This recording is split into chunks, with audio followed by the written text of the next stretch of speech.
Let's move on to Clay's splash brother, Steph Curry. He finished with 15 points last night. He averaged 24 per game in the conference finals. He topped it off by being crowned the inaugural winner of the Magic Johnson Conference Finals MVP. Steph and Magic in the same sentence. Where have I heard that before? Yeah, they just gave Steph the Magic Johnson Award.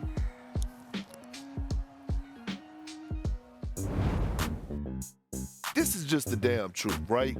When you look at Steph Curry, a generational talent that has changed the game of basketball, he goes and wins the Finals MVP. I'm not saying no, you won't. Yes, I will. You won't. There'll be some furniture moving in here. If Steph Curry wins a championship and a Finals MVP, you will put him over Magic Johnson. If I didn't weigh so much, I would stand on the table and tell you that in your face. I'm standing on it. I'm thinking about it. He's got a good point. Let me take Let me take this off so we can do this. There's nobody currently playing right now that can surpass Magic Johnson. Brian Scalabrine kind of summed up where I am, which I think is closer to Perk than to RJ. Stop looking at me like that. Get your face away from me.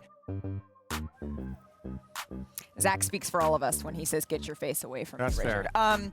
As you all probably know by now, Perk has quite a take on the best point guard of all time debate. He says Steph would pass Magic if he's able to win a championship and a Finals MVP this season. So take a look at how their careers stack up thus far. You can see it all on the screen. Why we got it at the bottom? Why we got Finals MVP at the bottom? Tranquilo, just chill for 1 second. I'm going to start with Brian. I promised myself, Brian, that I wasn't going to do this debate again. I love watching Steph Curry play. I didn't get to watch Magic play live, but I've watched it back over and over again. I don't want to do this, and yet here I am. Where do you stand? And I'm phrasing it as Team Perk or Team Richard in a sense. I do agree that he probably needs to win a Finals MVP to seriously be considered. But I will say this: if you look at his resume, if he wins this title, will be 4 titles. 4 titles, 2 MVPs, a Finals MVP. We're talking about a handful of players in history. We're talking about the category that Magic and Jordan and LeBron and Russell are in. So, but I do think that if they're, and I'm a big defender of Steph Curry. I think he is, I don't know, I don't want to say 10, 12, 13 and a half best players of all time. I'm a huge supporter of him, but I do think the one spot on his resume is that he has played in 5 finals and has not been the MVP of any of them. And I don't fault him and say, boy, he didn't get it done. But I do think to get into that Uber list, that needs to be checked off. So it sounds like you're leaning more towards Team Richard? I would say that I'm sort of on Richard's side of the aisle, but I'm not sitting down. Okay. I'm standing up. Okay, he's standing up still. All right, I want to phrase the question this way to you, Perk. Can a player pass another player if they win an award that's named after the other player? Yeah, why not? I mean, why I'm asking they you. can't? In a few, think about it. In 20 years, they're going to have a Steph Curry award. We could bet the house. The on that. 3-point, NBA All-Star trophy's going to be named after Steph. I don't even mean that as a knock. No, but I'm saying it's going to be a Steph Curry award. Here's the thing, right? When I look at Finals MVPs, think about this for a second.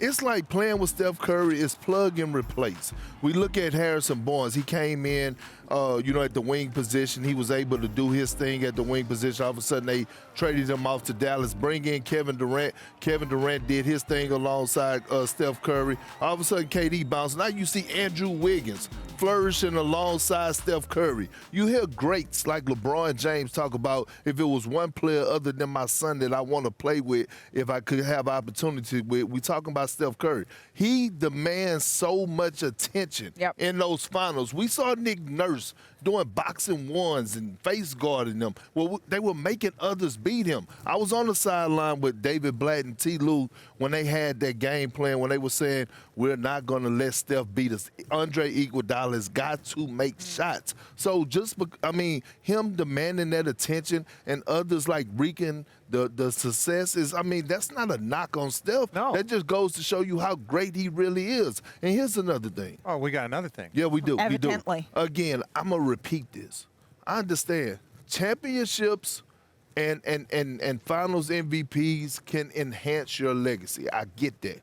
But it shouldn't take away from it. This is not an individual sport like boxing or tennis or golf where you have to win a championship to define your legacy in a team sport. Sometimes you could be doing what you need to do and others just don't have it. So I think it is fitting that the guy that changed the game got the award from one of the guys that saved the game, right? That when we talk about saving the game, we talk about Larry and Magic, because Michael Jordan took it to another level, but when the league was in a bad spot, it was Larry and Magic that made it must-watch TV, that made it internationally a game, and that's why the Dream Team and all those guys. So when I look at Steph Curry, he is special. He is one of those guys in a generation that you might not see, that you will probably, you're never going to see anybody like him. But when I look at the two of those guys, they're 2 point guards that make people around them better in very different ways. Magic Johnson with his assist and his game management, Steph with all of the space that he creates and his movement that opens things up for his teammates. Well, and I do think it is okay to have somewhat of a generational gap here, because Steph Curry, what he has done for a younger generation of fans and bringing those fans into the game in a way that you're talking about saving the game, there's a way that Steph has contributed to growing the game in that way. Thank you for watching ESPN on YouTube. For live streaming sports and premium content, subscribe to ESPN+.